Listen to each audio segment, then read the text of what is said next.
दोस्तों नमस्कार, मैं अनुराग तिवारी। आप देख रहे हैं करेक्ट इंडिया न्यूज़। दोस्तों, क्या राहुल गांधी के ऊपर ईडी की रेड पड़ने वाली है? क्या राहुल गांधी के ऊपर फिर से केंद्रीय जांच एजेंसियां छापा मारने वाली है? इन्हीं सब मुद्दों पर बात करेंगे।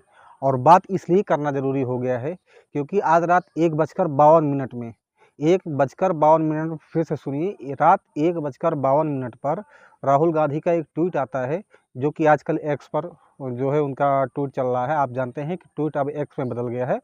तो सोशल मीडिया के प्लेटफॉर्म एक्स पर उनका पोस्ट आता है रात 1:52 पे। और राहुल गांधी उस पोस्ट में लिखते क्या हैं, आपके स्क्रीन पर लिखते हैं, apparently 2 in 1 did not like my Chakravyuh speech. ED insiders tell me a raid is being planned, waiting with open arms, ED directed chai and biscuit मी।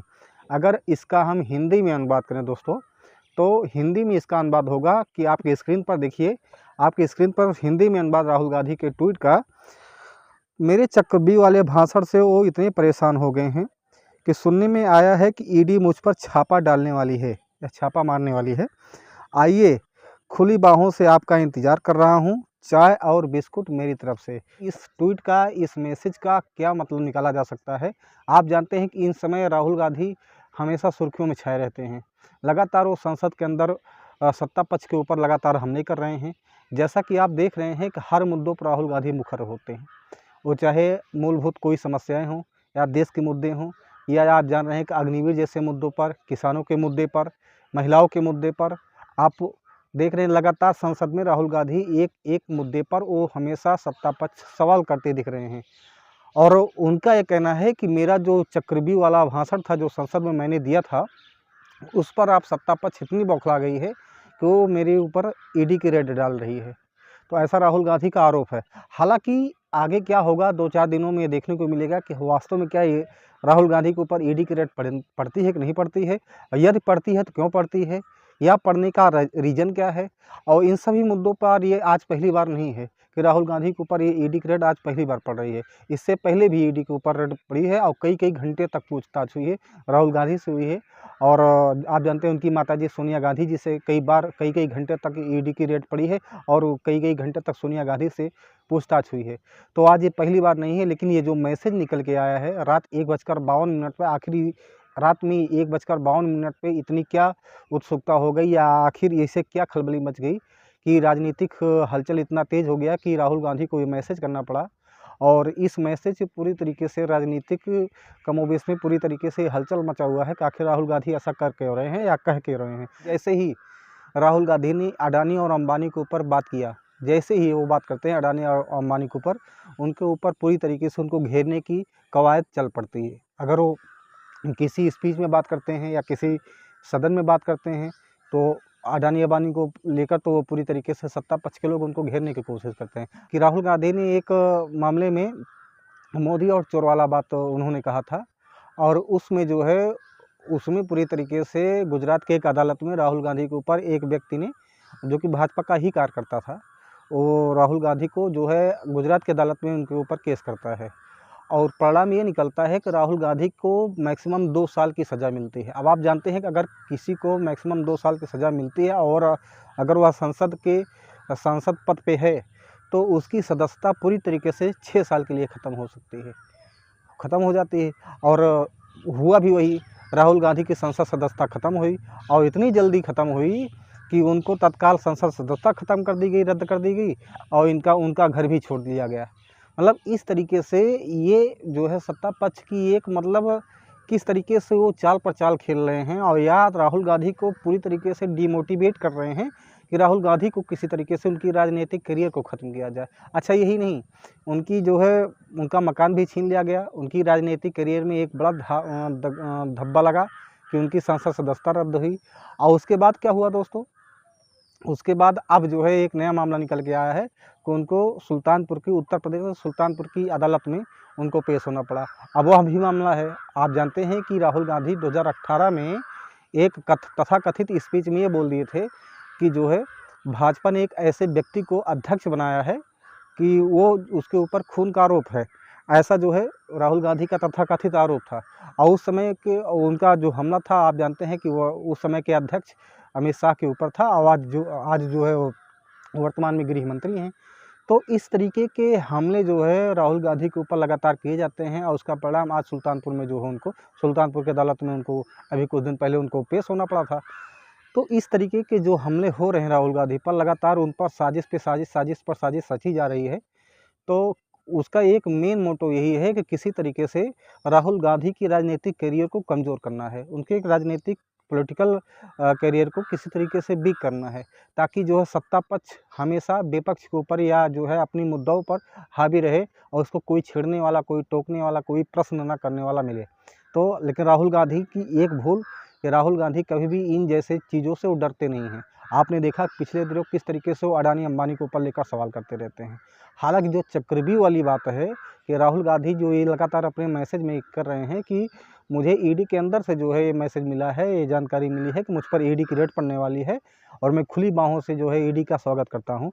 और चक्रव्यूह वाले मुद्दे से जो है 2 लोग डरे हुए हैं। 2 in 1 का क्या मतलब? उनके मैसेज में जो 2 in 1 का मतलब है कि 2 लोगों में से एक को मेरी मतलब चक्रव्यूह वाला जो है भाषण पसंद नहीं आया।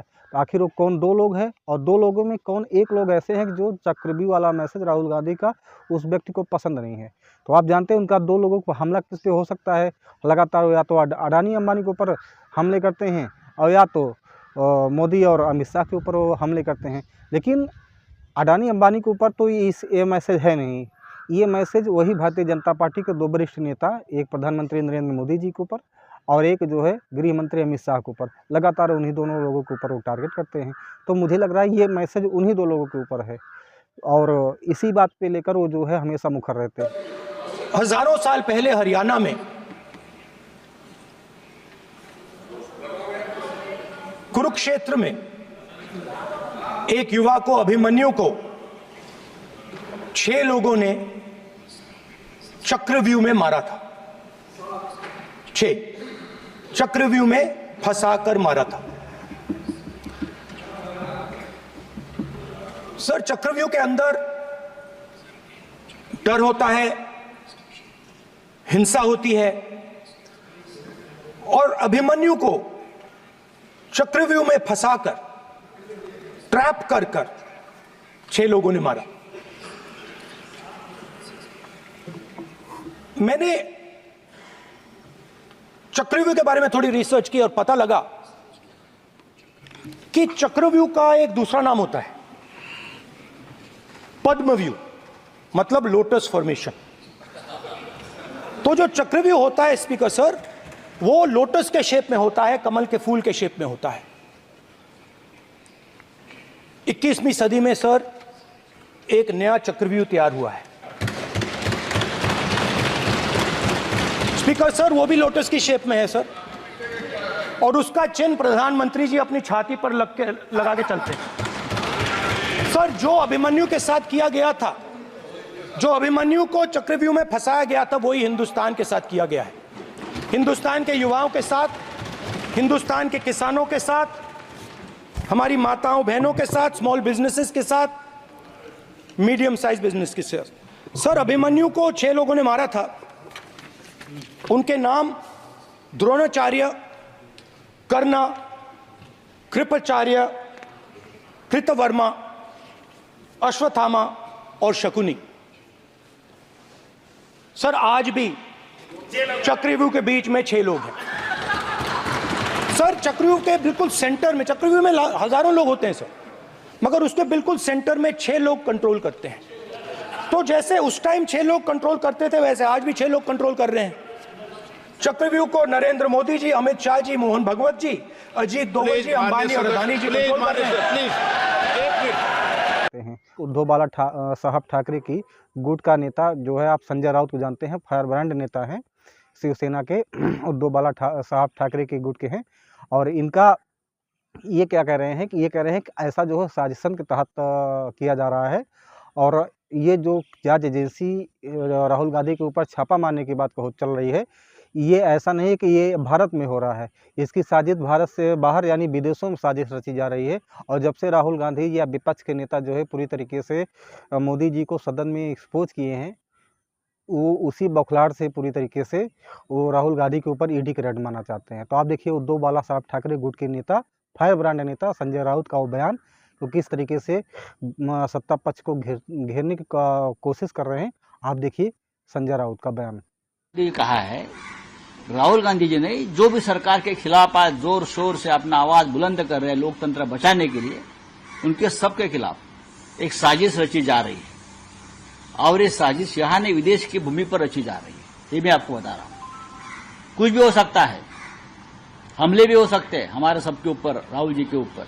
मैं इतना कह सकता हूं क्योंकि 1 महीने से जिस तरह से हम सभी लोगों ने राहुल जी के नेतृत्व में दिल्ली में इस सरकार की धज्जियां उड़ाई है, सरकार की नींद उड़ गई और ये फिर एक बार ये सब गैर कानूनी काम, मिसयूज ऑफ सेंट्रल एजेंसीज करके या गुंडों की मदद लेकर हम सब पर हमले हो सकते हैं। Thank you. आज के सिस्टम को 6 लोग जो है चक्रव्यूह में फंसा कर मार रहे हैं, तो आखिर 6 लोग हैं कौन?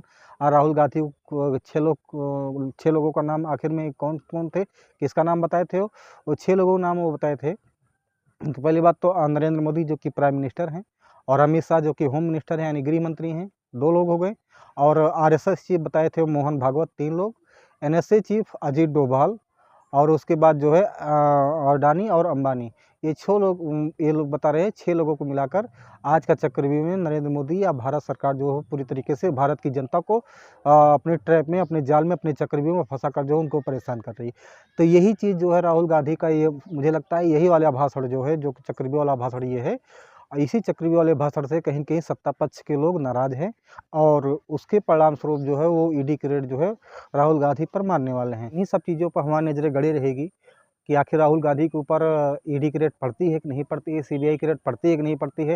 हालांकि राहुल गांधी ने पूरी तरीके से नरेंद्र मोदी को चुनौती दे दिया है कि मुझे ईडी से कोई दिक्कत नहीं है, आप भेजिए और मैं खुली बाहों से ईडी का स्वागत करता हूँ, और चाय और बिस्किट मेरी तरफ से, पूरी तरीके से चाय बिस्किट मेरी तरफ से उनका स्वागत मैं खुली बाहों से करता हूँ। राहुल गांधी का नरेंद्र मोदी को एक खुली चुनौती है, अब आए, ईडी आए, राहुल गांधी घर आए, इसमें कोई बड़ी बात नहीं। 8-10 घंटे की पूछताछ ईडी ने किया है राहुल गांधी से, उनकी माता सोनिया गांधी से।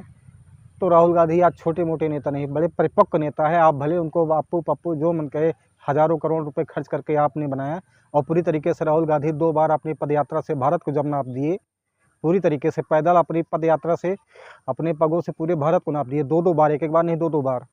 इसे तो खुद ही साबित कर दिए हैं कि पप्पू कौन है आज ज़माने में। तो मैं निवेदन करना चाहता हूं कि राजनीति में इस तरीके के कवायद जो चल रही है, अपने आप में देश के लिए पूरी तरीके से ये शर्मसार करने वाली घटना है।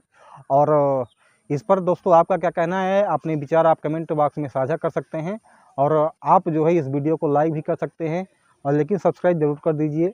फिर मिलते हैं दूसरे वीडियो में, तब तक के लिए जय हिंद, जय भारत, नमस्कार।